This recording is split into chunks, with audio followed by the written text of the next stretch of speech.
Malheureusement, tout cela est fait en réponse à notre clémence, à notre gentillesse et à notre hospitalité.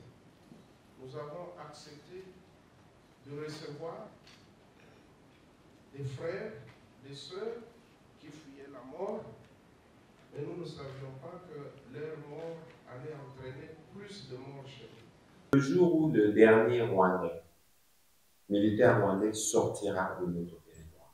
Mais cette guerre, on va la gagner. Et nous sommes déjà dans la voie de la guerre. Info 243 au cœur de l'actualité. Depuis 30 ans, alors que la République démocratique du Congo connaît la guerre dans sa partie orientale, au vu de la dégradation de conditions sécuritaires, l'organisme national de suivi présente le tableau sur les implications et les auteurs de la dégradation de la situation de l'Est, y compris le carnage qui ont eu lieu récemment dans la partie orientale. Messieurs, mesdames, les officiers généraux, officiers supérieurs, officiers, les coordonnateurs et les agences, mécanismes et autres structures de l'État, les représentants des organismes internationaux et des ambassades. Il y en a ici. Et je voudrais aussi saluer la présence dans la salle des représentants des ONG, de la société civile, avec lesquels nous cheminons depuis presque une trentaine d'années. Je vois dans la salle certaines personnes avec lesquelles nous avons ouvert le premier camp d'accueil et d'orientation des enfants soldats dans ce pays à Kimweza il y a pratiquement 30 ans. Et 30 ans, nous en sommes encore là. Beaucoup d'amis parmi les officiers généraux supérieurs avec lesquels nous avons fait le terrain, même si ils ont oublié de me chercher même un petit rang ou un petit grade, et je ne leur en tiens pas la rigueur.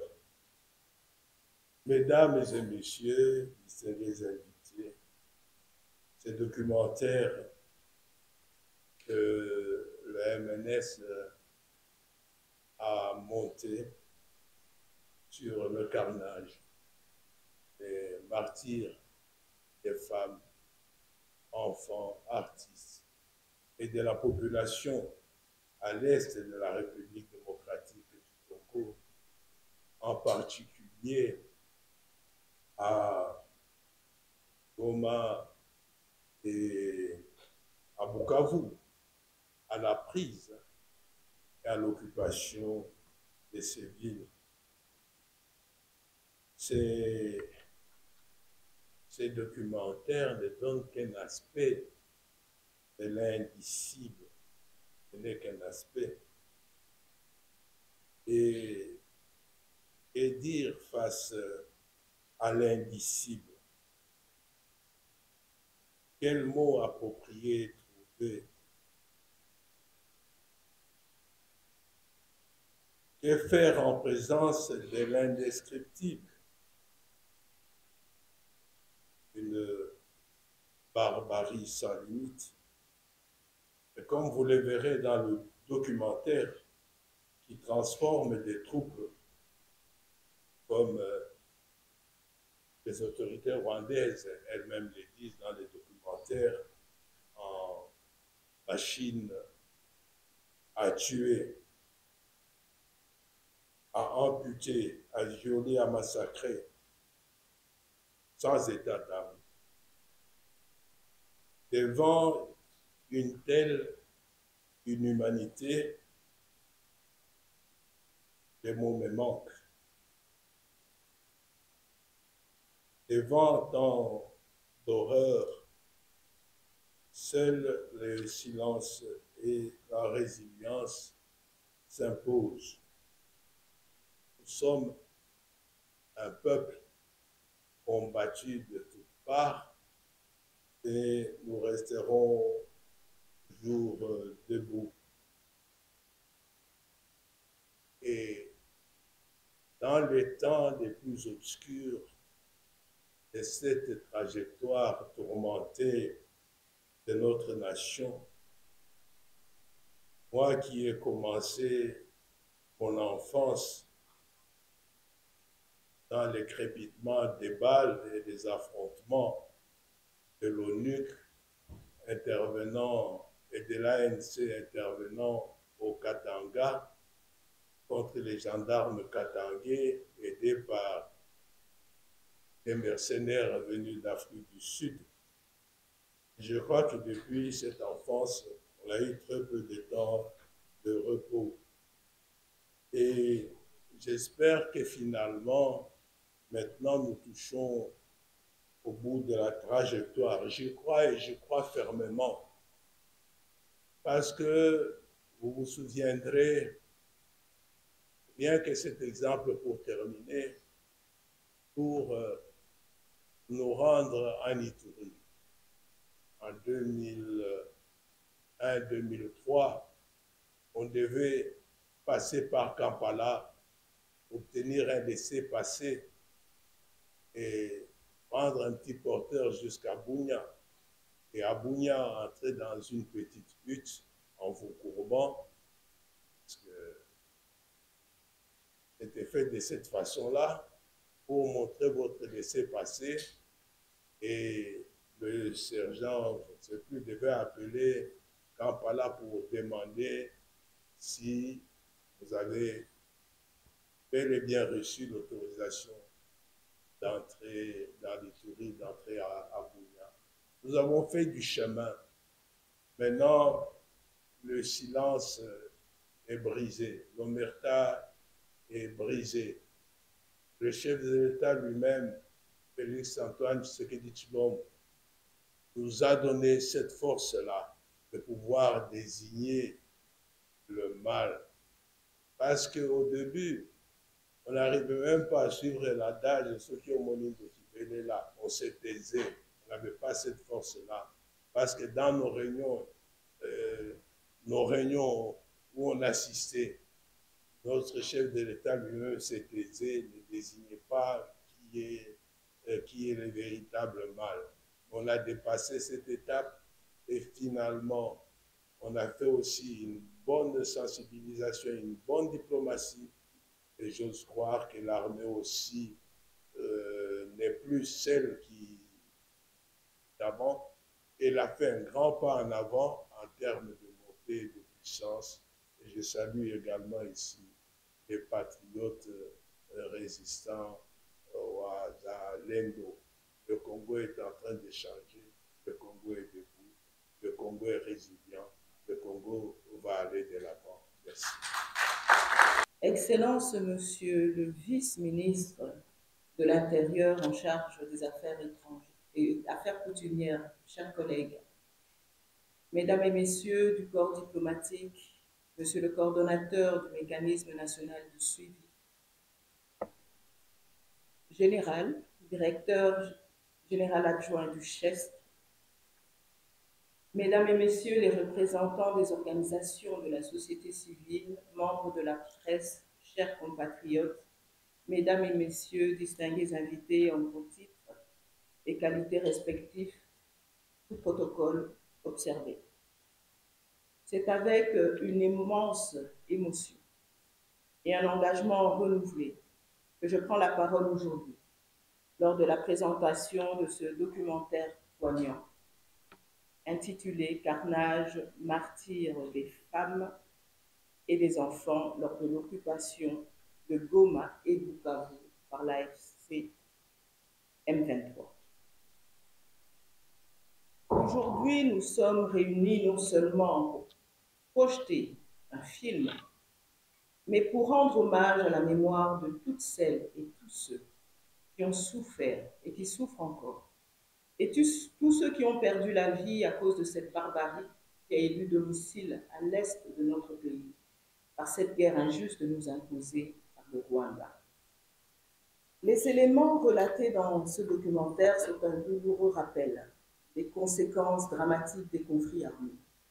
Ils illustrent la nécessité d'une lutte continue pour la paix, pour la protection des plus vulnérables. La violence contre les femmes et les enfants est un fléau inacceptable, un acte traître, un crime odieux, avec comme témoin le monde entier, et qui ne peut être toléré par aucune société qui se veut juste et équitable. Ce documentaire est non seulement un acte de mémoire, mais aussi un plaidoyer urgent pour la justice et la réparation, un plaidoyer pour l'arrestation des commanditaires. Il est essentiel de ne jamais oublier la souffrance endurée par nos concitoyens et d'ériger une barrière contre l'oubli. L'oubli qui est l'ennemi silencieux mais très incisif de la justice, car il passe sous silence les atrocités commises. L'oubli est l'ennemi de la mémoire. Un peuple sans mémoire est un arbre sans racines. C'est pourquoi, en tant que ministre de la Culture, Arts et Patrimoine, à la tête de ce ministère, qui est le ministère gardien du souvenir et du devenir, je tiens à rappeler l'importance de l'art et du documentaire comme un outil puissant de sensibilisation et de mobilisation. Il nous aide à comprendre notre histoire, à partager nos luttes, à forger notre identité collective. Il témoigne également de notre résilience face à l'adversité. La République démocratique du Congo est un pays riche en diversité culturelle, historique et sociale. C'est à travers notre histoire que nous pouvons commencer à guérir, à reconstruire et à avancer. Ce documentaire joue un rôle crucial en éclairant les ombres de notre passé, de notre présent, et en nous invitant à un débat essentiel sur la paix, la justice et la réparation, pour que le futur soit plus brillant. Je voudrais profiter de cette occasion pour applaudir cette initiative, ainsi que les réalisateurs de ce documentaire qui ont, par leur travail, figé dans le temps, pour la postérité, ces moments tragiques et ces crimes pour lesquels notre pays réclame justice. Ce documentaire est un outil puissant aujourd'hui, mais il le sera encore plus demain, car il sera comme une cicatrice que l'on ne peut cacher, un appel à la promotion à la paix, mais aussi un appel à la justice et à la réparation. Nous avons la responsabilité collective de garantir la sécurité et la dignité de tous nos citoyens et de veiller à ce que de tels massacres ne s'oublient jamais et ne se reproduisent jamais. Je vous remercie pour votre attention et votre engagement envers cette noble cause. Que ce documentaire serve de catalyseur pour des discussions profondes et significatives et qu'il nous inspire à construire un avenir dans lequel la paix et la dignité humaine primeront sur la violence et l'intolérance. Prenons l'engagement de ne jamais oublier. Que vive la République démocratique du Congo. Je vous remercie.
kiasi gani cha wapasha habari kukufa, ni kiasi gani cha wanawake watoto kukatwa na shoka.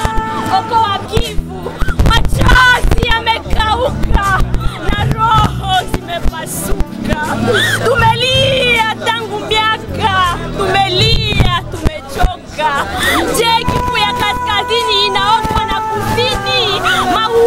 kila siku.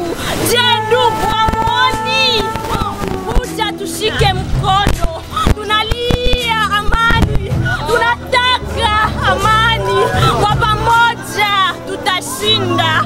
Okoa Kivu.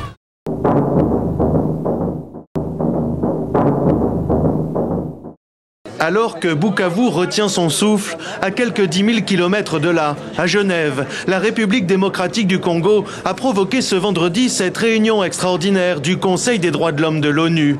Devant les représentants d'une communauté internationale qu'elle juge trop timorée face à l'offensive du M23 soutenue par le Rwanda, Kinshasa a exigé une enquête.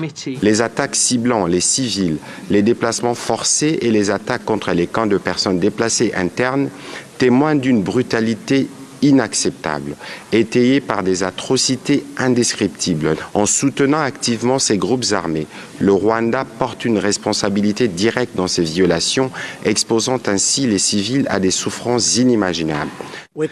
En réponse, Kigali a refusé d'être présenté comme responsable de l'instabilité et a accusé à son tour Kinshasa et ses groupes armés alliés d'atrocités contre leurs propres citoyens. Un dialogue de sourds qui n'a pas empêché les 47 États membres du Conseil d'adopter sans vote le lancement d'une enquête internationale sur les exactions dans l'est de la RDC. Au Nord Kivu, du 23 au 26 février 2025, il a été enregistré 19 nouveaux cas de blessés par balle, 23 personnes tuées et plusieurs personnes brûlées la nuit du 25 au 26 février 2025 dans la zone de santé de Karisimbi à cheval avec les Nyiragongo, dont les nombres est non encore déterminés. Du 17 au 26 janvier 2025, 85 nouvelles admissions des blessés avec plaies balistiques ont été enregistrées dans les formations sanitaires de Goma, ramenant le cumul à 5 487 blessés et aucun nouveau décès intra-hospitalier n'a été signalé au cours de cette période. Depuis le début de l'année 2025, le cumul des blessés est de 7 776, celui des décès intra-hospitaliers est de 1568 et des corps inhumés est d'environ 8500. Au Sud Kivu, lors du meeting des occupants M23 RDF, le jeudi 27 février 2025 à la place de l'Indépendance à Bukavu, il y a eu une détonation de 2 bombes qui ont été suivies de coups de feu et qui ont entraîné les décès de 16 personnes, 15 corps sans vie admis à la morgue de l'hôpital provincial de Bukavu et 1 aux cliniques universitaires de Bukavu et 95 blessés, soit 68 blessés, acheminés à l'hôpital provincial de Bukavu, 16 aux cliniques universitaires de Bukavu et 1 à la fondation Pandi. Jusqu'au 27 février 2025, la ville de Bukavu a enregistré plus de 1130 blessés, plus de 29 décès dans les établissements de soins et 16 personnes décédées lors du meeting.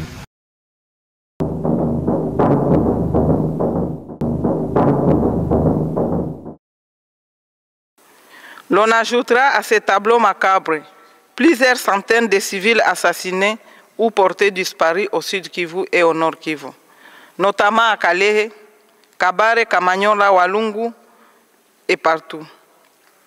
Des faits de torture et de sévices corporels, notamment la bastonnade publique, sont quotidiens.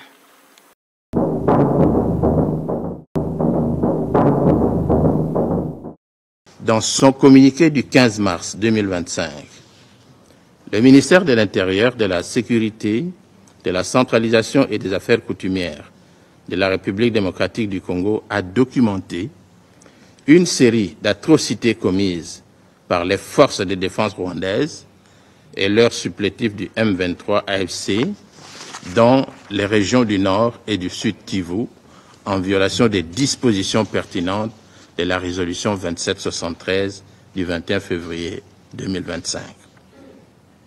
Ces actes ont entraîné des pertes humaines considérables et des destructions massives. Le communiqué rapporte à titre d'exemple qu'entre le 10 et le 14 mars 2025, 62 cas d'assassinats ciblés et d'exécutions sommaires ont été enregistrés dans les zones sous occupation. En outre, 17 cas de violation et de nombreux pillages ont été perpétrés par les forces rwandaises et leurs alliés. Parmi les incidents les plus marquants, l'armée rwandaise et le M23 AFC ont mené une deuxième incursion, je dis bien une deuxième incursion, à l'hôpital CBCA Ndosho le 10 mars, enlevant une centaine de patients et de soignants qui ont été sommairement exécutés. Le communiqué rapporte également le décès de M. Fikri Mouchouko Antoine, chef de groupement Mfuni Matanda, enlevé à l'hôpital CBCA Ndosho le 3 mars et torturé pendant 7 jours par les militaires rwandais. Face aux horreurs que nous venons de suivre en images, comme l'a si bien dit mon collègue, le professeur Alphonse Ntumbalwaba, ce que vous venez de voir ne représente qu'une infime partie de ce qui a été fait. Dans son introduction, lorsqu'il me saluait, il a dit que je suis l'un des témoins de l'histoire de notre pays, pas seulement témoin, mais vraiment acteur.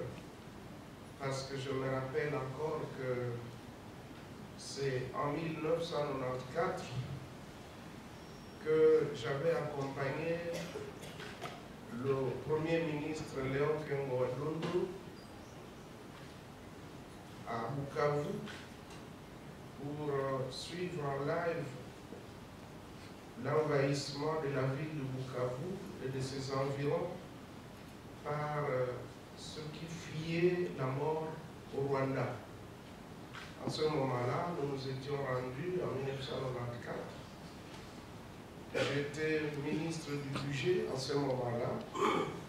Nous étions 3 ministres qui accompagnions le Premier ministre Kengo Adundu. Il y avait Feu Pierre Lumbi qui était ministre de l'EPTT à cette époque et le ministre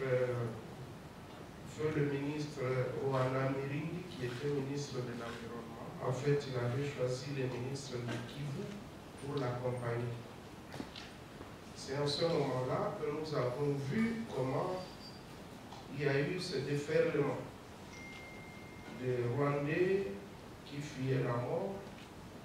Ils venaient avec bétail, avec armes, avec bagages, avec tout ce qu'ils pouvaient transporter, mais aussi ils avaient pu faire traverser la fourgonnette qui en fait était la radio de 1000 collines. Et c'était au camp Panzi, à Bukavu. Je dois dire que le massacre de nos populations ne date pas de 1994, parce que je me rappelle qu'à la conférence nationale souveraine, nous avons eu à étudier et à documenter toutes les horreurs qui avaient été commises par les différentes rébellions qui avaient aussi endeuillé le pays. Le malheur de notre peuple, c'est que, effectivement, le temps passe, mais la situation s'aggrave davantage. Au jour d'aujourd'hui, nous sommes à la 3e décennie des agressions, parce que la conférence, c'était des rébellions que nous étions en train de documenter. Maintenant, depuis 1994, ce sont plutôt les agressions, c'est-à-dire des attaques contre notre intégrité territoriale, contre notre souveraineté et contre notre peuple. Malheureusement, tout cela est fait en réponse à notre clémence, à notre gentillesse et à notre hospitalité. Nous avons accepté de recevoir des frères, des sœurs qui fuyaient la mort, mais nous ne savions pas que leur mort allait entraîner plus de morts chez nous. Aujourd'hui, ce sont des millions, et je pense qu'il n'est pas possible de déterminer le nombre exact de toutes les victimes de ces agressions à la suite de ce qui s'est passé au Rwanda. Nous avons le mérite aujourd'hui de suivre cet exposé du mécanisme national de suivi de l'accord cadre d'Addis Abeba, une initiative que nous saluons parce qu'effectivement, il faut toujours constituer la documentation. Il faut toujours apporter les preuves parce que les générations futures doivent savoir ce qui s'est passé dans notre pays. Mais également, nous, notre credo a toujours été, depuis la société civile, que j'ai eu à coordonner pendant plusieurs années, c'est que l'on puisse un jour voir fonctionner un tribunal international sur les crimes commis en RDC. Cette demande est pressante, elle est toujours d'actualité. J'ai suivi dernièrement le procureur près la Cour pénale internationale qui était de passage et qui avait dit qu'il commençait déjà à instruire ou à documenter quelques cas. Je pense qu'il nous revient à nous tous ceux qui peuvent disposer des preuves, de pouvoir les mettre à la disposition des organisations ou même du gouvernement pour que, au moment opportun, la vérité soit connue et que la justice soit rendue. J'ai suivi les horreurs, les massacres qui nous ont été projetés tout à l'heure. Il fallait savoir se contenir. Évidemment, comme l'a si bien dit mon collègue, le professeur Tombaroba, nous sommes des témoins, nous sommes des personnes qui avons vécu tout cela. On peut dire que nos cœurs se sont finalement durcis à force de voir les affres, à force de voir ce genre d'événements malheureux. Mais nous notons quand même qu'il y a une avancée parce que nous nous étions longtemps époumonnés pour faire accréditer la thèse de l'agression. Je me rappelle qu'en ce moment-là, nous avions effectué plusieurs voyages dans le monde pour expliquer que notre pays était agressé, avec des preuves à l'appui. À ce moment-là, nous avions compris que le droit international, c'est un droit de ceux qui sont forts. Ce droit-là n'est favorable à ceux qui peuvent s'imposer, soit par la puissance militaire, soit par la puissance de l'argent. Mais le peuple congolais a persévéré. Et il a tenu. Et heureusement que finalement, il y a eu aussi un compatriote qui a porté ce combat.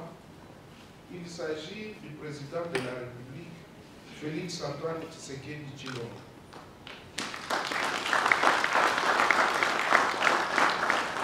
Il a porté ce combat à tous les niveaux, dans tous les forats, dans tout ce qu'il y a eu comme réunion.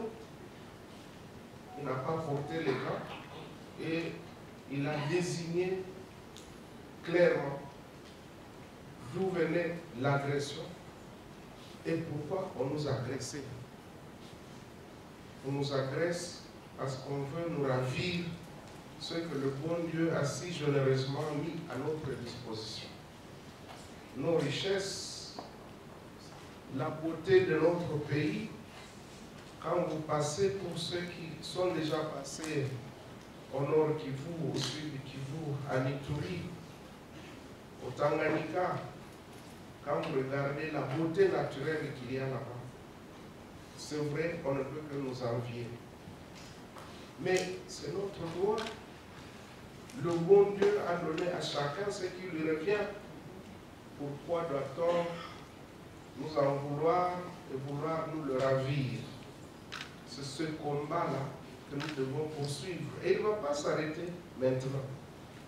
C'est vrai que j'ai appris que les pourparlers ont commencé à Doha, ci et là, mais le peuple congolais doit savoir que la paix va revenir, mais elle ne sera pas durable. La paix va revenir, mais pour qu'elle soit durable, nous devons y travailler tous les jours. Nous devons faire de sorte que nous ayons une armée pour nous protéger. Vous avez appris tout cela dans les cours d'histoire. Tous ceux qui sont devenus des chefs d'État, des rois et tout ça, que c'était des guerriers, c'était des chefs d'armée. C'est à la suite de la victoire que, voilà, le héros était hissé comme roi, comme président. Et c'est pour cette raison que le droit romain, aujourd'hui, assimile un chef d'État au commandant en chef. Donc, quand vous êtes chef d'État, vous êtes d'abord chef de l'armée ou des armées. Et cela doit nous habiter.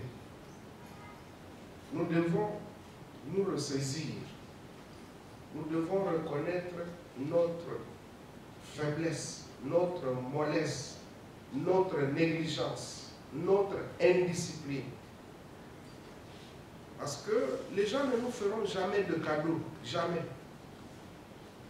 Nous ne devons pas croire que, bon, à l'époque où il y avait la GECAMINE, bon, elle peut toujours renflouer les caisses de l'État, on est là.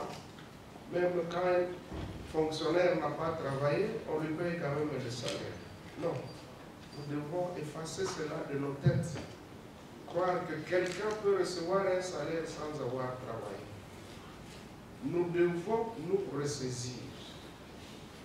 Quand nous le disons, nous avons l'impression que les gens écoutent et après, bon, ils banalisent.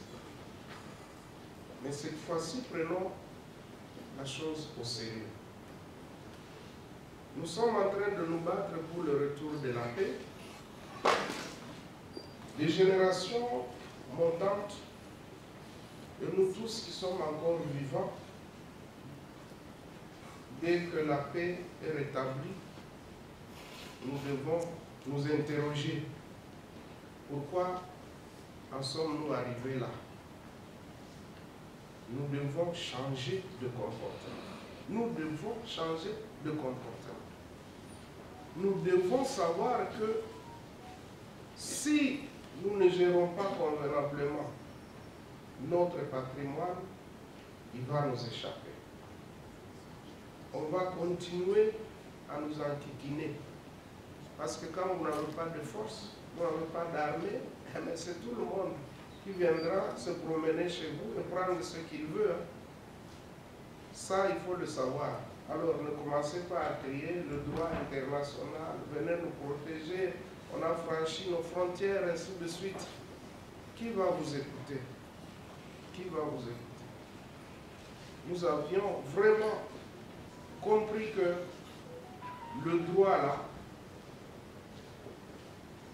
le droit ne s'exerce que en faveur de ceux qui sont forts. Voilà pourquoi nous devons travailler.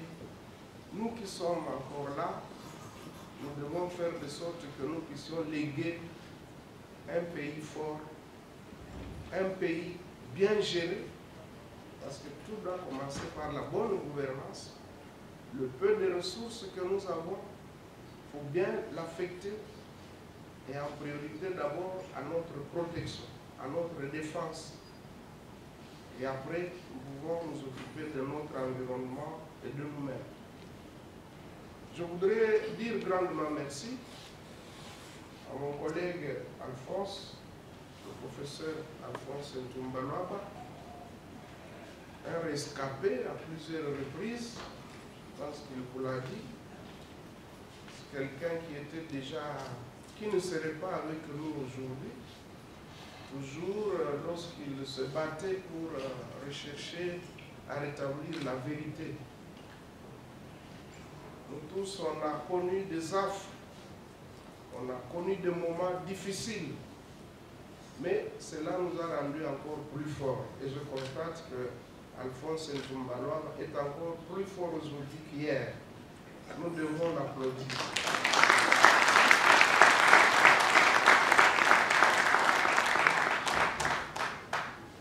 Je ne voudrais pas donner beaucoup de témoignages. Je voulais rappeler les quelques faits pour attirer l'attention des uns et des autres, pour que nous sachions qu'on peut documenter.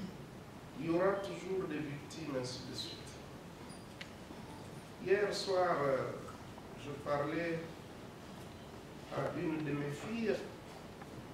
Je lui ai dit, mais on dirait que cette guerre-là est venue contre notre famille. Parce que nous avons perdu beaucoup de membres de famille. À Goma, à Calais, à Bukavu. Je leur ai dit, ne parlons pas des biens. Parce que tant que nous serons vivants, les biens, on va les produire. C'est vrai que tous nos biens, systématiquement, pour ceux qui connaissent Goma et Bukavu, ont été ravis par les rebelles qui sont là. Mais moi, je dis, ce qui compte, c'est d'avoir la vie. Et tant que nous serons vivants, tant qu'on sera intelligent, on va produire d'autres biens. Ce qu'il faut regretter, c'est la mort. Ce qu'il faut regretter, c'est la mort des innocents. Vous avez vu au début là, des petits enfants qui sont abandonnés en brousse, d'autres qui commencent à manger des rats, d'autres qui n'ont nulle part où aller. Ces cas-là sont des cas qui doivent à tout moment nous interpeller parce que l'être humain, il oublie très vite. Mais mes frères et sœurs, prenons la chose au sérieux. Prenons cette résolution de dire nous devons faire quelque chose. Le pays là, ce n'est pas seulement le pays de Félix Antoine Tshisekedi Tshilombo, il est aussi le vôtre, il est le mien, et que chacun, là où il se trouve, il doit apporter sa pierre à la défense de notre pays, à la reconstruction de notre pays. J'ai dit, je vous remercie. J'adhère totalement au message de l'honorable président Bahati qui vient de dire que la paix c'est aussi une armée forte et la rhétorique devrait changer. Nous devons œuvrer tous dans les passages de pouvoir que nous avons pour que le pays se dote d'une armée forte. On ne se fera respecter que parce que nous avons mis en place des mécanismes de nous protéger. Et nous devons avoir une armée forte. La paix passe par là. Si on ne fait pas peur aux voisins, et bien systématiquement, eux nous feront peur. Je vous remercie. Je crois qu'après avoir suivi ce film,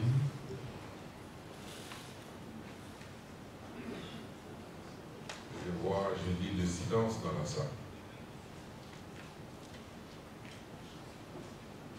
Pourquoi? Parce qu'il s'agit de vies humaines. Il s'agit d'une injustice qui n'a que trop duré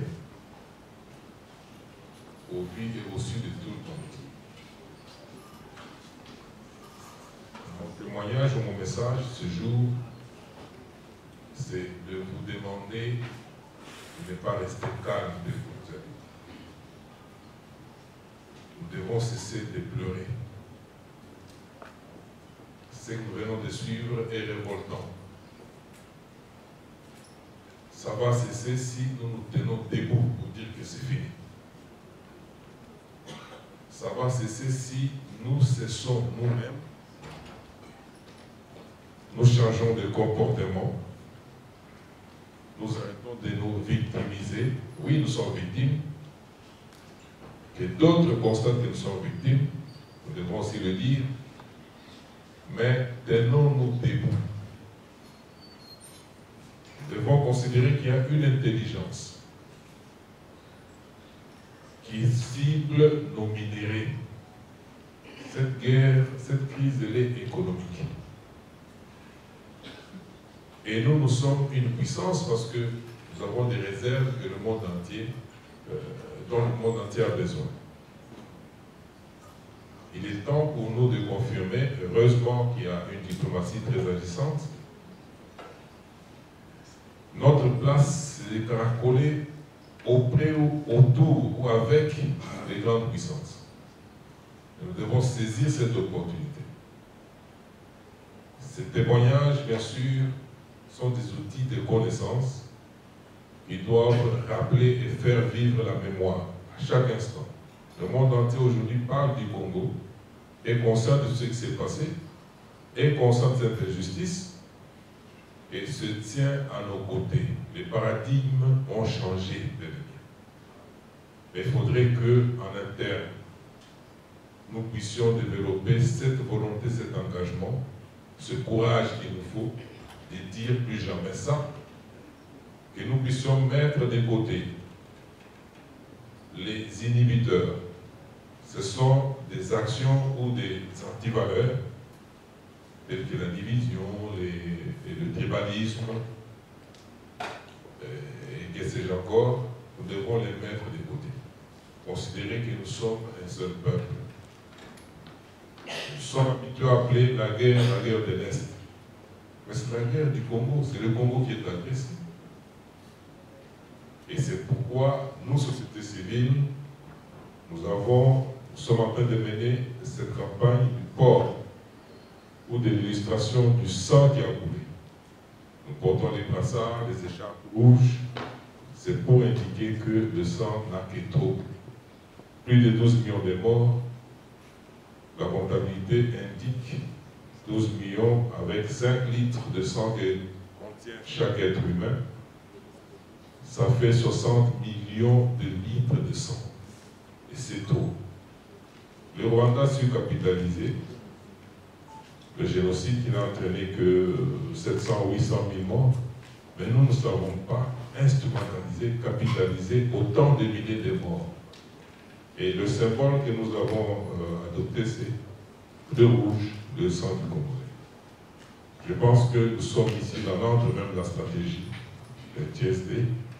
Nous devons développer des grandes stratégies et actualiser toutes les stratégies nécessaires pour faire face à la menace qui ne fait que commencer lorsqu'on voit la reconfiguration de l'ennemi qui se réorganise maintenant avec des acteurs qui avant étaient cachés dans l'ombre, aujourd'hui ils passent au devant de la scène, c'est-à-dire peut-être que la guerre ne fait que commencer. Il faudrait que le TSD développe de nouvelles stratégies pour pouvoir y faire face et que le peuple reste debout, se tienne debout et que ces gens nous trouvent debout, pas en train de pleurer. Je vous remercie. Je connais tous les points. La guerre de 94 m'a surpris là-bas, la guerre de 98 m'a surpris là-bas, de 2005 m'a surpris là-bas, et je ne sais pas combien ça s'est coïncidé qu'on était à tout moment surpris avec des guerres.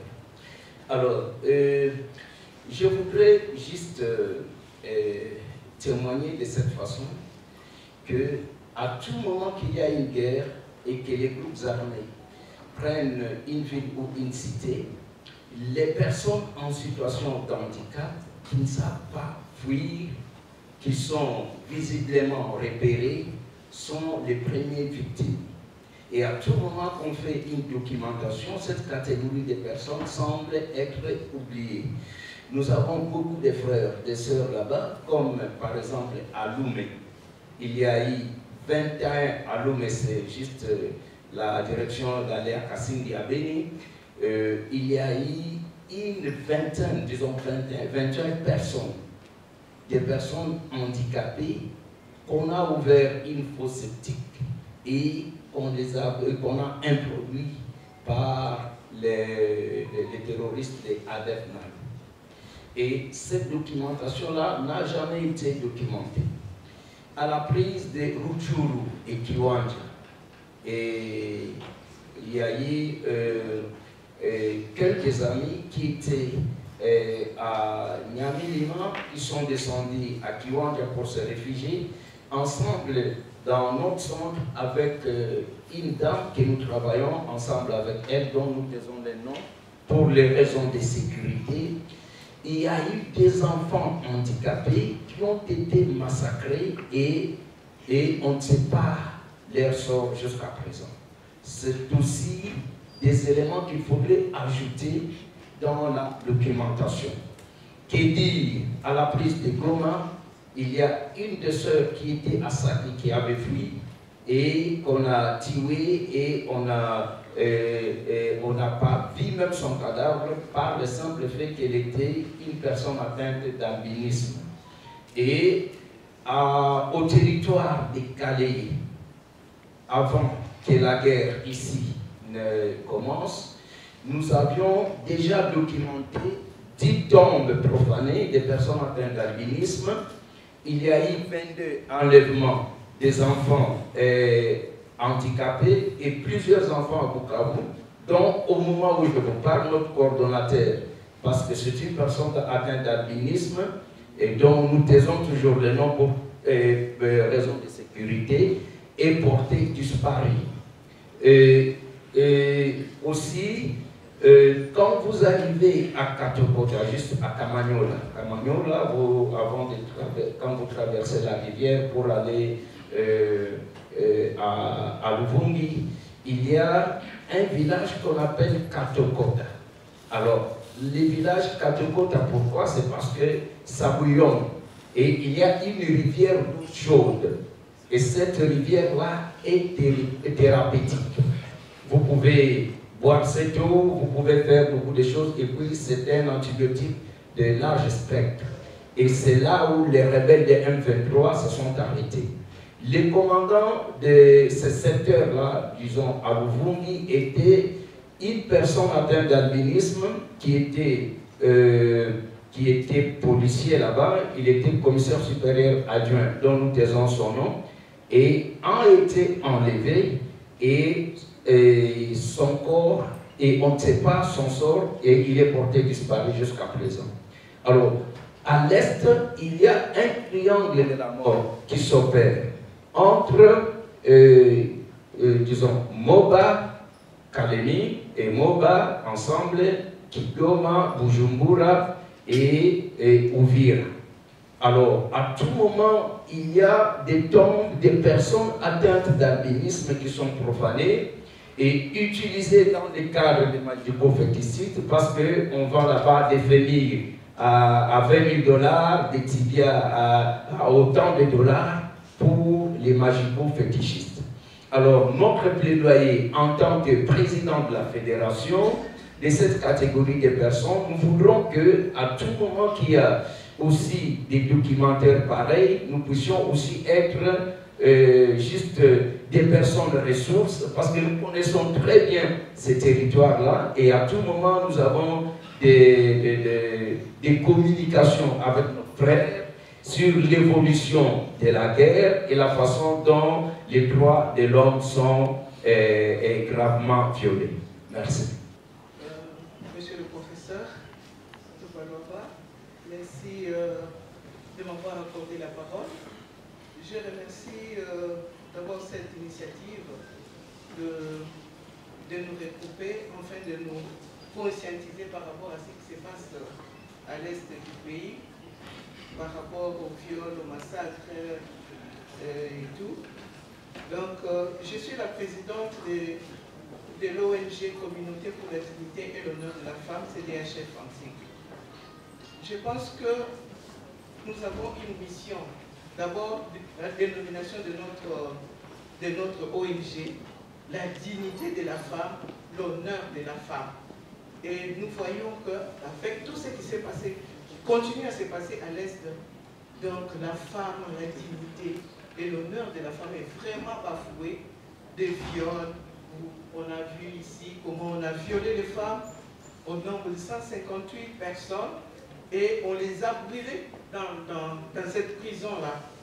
Donc, je viens pour formuler une observation d'abord et puis formuler une recommandation. Cette observation, je commence d'abord par que les femmes souvent sont toujours marginalisées lorsque dans les espaces où il y a des tensions, donc ce sont des femmes qui sont marginalisées. Et puis, la recommandation que je vais donner ici, donc, j'aimerais vraiment que nous puissions, nous tous, ensemble, nous mettre debout pour nous battre. Je félicite l'excellence Patrick Mouyaya et surtout l'excellence Thérèse Kaïkwamba, avec tout ce qu'elle a mené comme démarche au niveau de la diplomatie, qui commence à porter des fruits. Nous sommes vraiment très contentes, mais nous demandons à ce qu'on puisse vraiment sécuriser la femme, sécuriser les enfants. Nous avons vu comment les enfants étaient en train de pleurer ici, abandonnés à leur triste sort. Donc, vraiment, que le président de la République, M. Félix Antoine Tshisekedi Tshilombo, qui se met debout tout le temps, aller à gauche, à droite, se battre pour la paix. Et c'est lui qui a dénoncé aujourd'hui que tout le monde puisse savoir que c'est le Rwanda qui est en train de pousser les M23 et les autres. Donc, au début, c'était seulement le Congolais congolo, et aujourd'hui, on sait que c'est le Rwanda qui est derrière. Ça veut dire, en d'autres termes, qu'ils reconnaissent qu'ils s'approvisionnaient dans un circuit frauduleux avec des minerais qui étaient les résultats du sang de massacre,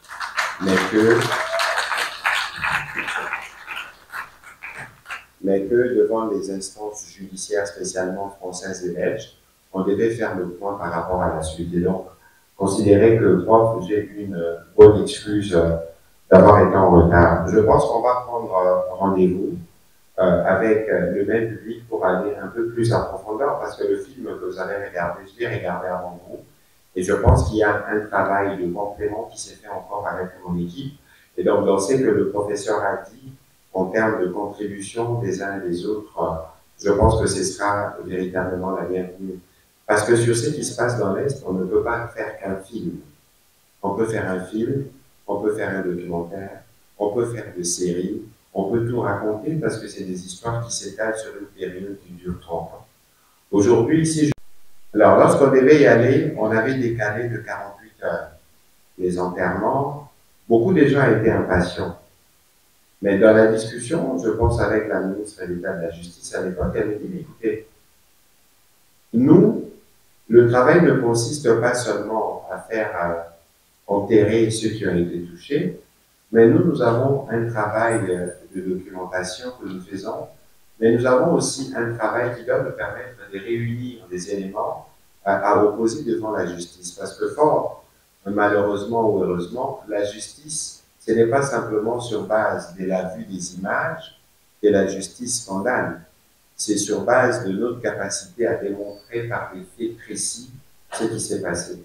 Parce que pour ceux qui sont morts à Bobunga, par exemple, il fallait avoir le médecin légiste bien connu, notamment au niveau des Nations Unies, pour qu'ils viennent établir que les personnes qui sont décédées du fait des balles qu'ils ont eues ou des fragments des bombardements. Il faut faire un peu de balistique, il faut faire tout ça, les mettre sur un document. De sorte que lorsqu'on va poursuivre les responsables pour crimes de guerre, que nous soyons en mesure, ou crimes contre l'humanité, que nous soyons en mesure de les démontrer par des faits, non pas seulement par des mots. Le professeur a évoqué tout à l'heure la Cour internationale de justice avec l'Ouganda, qui paye 365 millions de dollars à 5 annuités pour tous les cauchemars causés dans la guerre de Sujo à Kisangani. Ceux qui ont vécu la guerre, nous y étions l'année dernière dans l'état de la génération, c'est les commémorations du Génocide, on dit que c'était largement insuffisant. Mais peut-être alors, parce que nous n'avions pas suffisamment documenté. Et donc, vous voyez l'importance et la pertinence du travail qui est fait par le professeur aujourd'hui. C'est pas seulement mettre en vidéo ce que vous avez pu noter, voir, mais c'est aussi mettre sur papier. Nous sommes en train de travailler justement avec ces équipes pour avoir un livre bien documenté sur le carnage qu'il y a eu à Goma et les événements de Bukavu. Parce que si vous suivez le président rwandais et ses subtétiques, ils vous disent qu'il n'y a eu que 400 ou 500 morts. Les autres morts, ils considèrent que bon, c'était des FARDC ou des Wazalendo. Ça veut dire qu'ils devaient mourir, y compris pour les militaires qui étaient dans des positions où ils n'avaient pas d'armes, tout simplement parce que quelqu'un avait un t-shirt. Ce qui s'est passé à Goma, ce qui s'est poursuivi à Bukavu, c'est juste innommable. Et ça continue de se faire aujourd'hui. J'ai vu, je crois, le camarade Missing qui est passé par ici. avec un témoignage fort touchant. Mais c'est pour ça que nous faisons la campagne Congolais Téléma. Et c'est une campagne, vous pouvez être sûr, qui ne se terminera que le jour où le dernier Rwandais, militaire rwandais, sortira de notre territoire. Et donc, il faut être sûr que tous les jours, et maintenant, avec la collecte de la culture, nous utilisons nos artistes pour qu'eux aussi, à leur tour et par leur talent, par leur voix, puissent contribuer à passer des messages de soutien et de solidarité avec ceux qui sont touchés, parce que nous sommes tous fils d'une même mère et d'un même père, la RDC, et nous devons tous nous assurer que nous sommes solidaires à point de la même manière. Je vais terminer en disant, peut-être que les gens ne se rendent pas compte. C'est vrai qu'aujourd'hui, nous avons des parties du territoire qui sont provisoirement sous occupation, mais cette guerre, on va la gagner. Et nous sommes déjà dans la voie de la gagner. Et c'est une guerre que nous faisons sur plusieurs fronts. Et comptez sur nous, parce qu'aujourd'hui, si vous avez vu la dernière sortie du président rwandais, si vous regardez ce qu'il commence à raconter, vous vous rendez compte qu'il y a un déséquilibre. Ça veut dire que c'est parce que justement, nous avons bien porté le combat. Et je vais terminer sur un point qui revient souvent, parce que comme le professeur disait, je ne suis pas spécialement les plus voulus du côté du Rwanda, d'ailleurs tant mieux.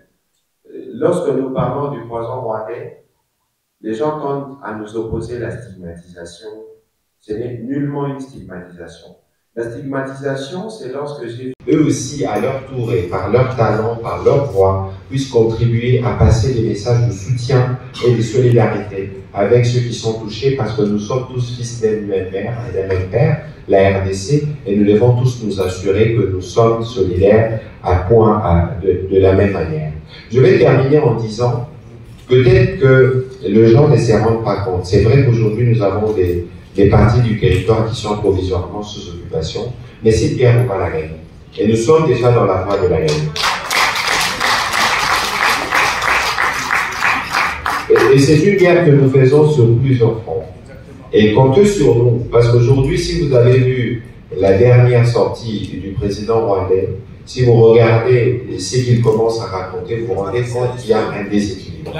Ça veut dire que c'est parce que justement, nous avons bien porté le combat. Et je vais terminer sur un point qui revient souvent, parce que comme le professeur disait, je ne suis pas spécialement les plus voulus du côté du Rwanda, d'ailleurs tant mieux. Lorsque nous parlons du poison rwandais, les gens tendent à nous opposer la stigmatisation. Ce n'est nullement une stigmatisation.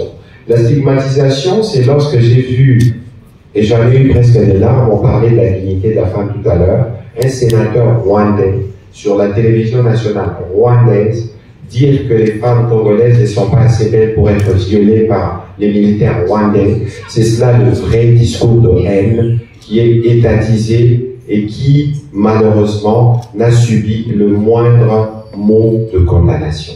Et donc, lorsque nous parlons du poison rwandais, c'est justement parce que nous sommes inondés des mensonges et des fake news, de la machine des désinformations. Pour vous donner une simple illustration des dégâts que cela cause, souvenez-vous à l'époque de Covid, on vous dit faites-vous vacciner, mais il y a des personnes qui ont diabolisé les vaccins parce qu'ils savent tout, et il y a des personnes qui sont mortes. Laisser propager le poison rwandais dans notre opinion, c'est laisser entrer le venin de la division que Madame Dez a dénoncé tout à l'heure.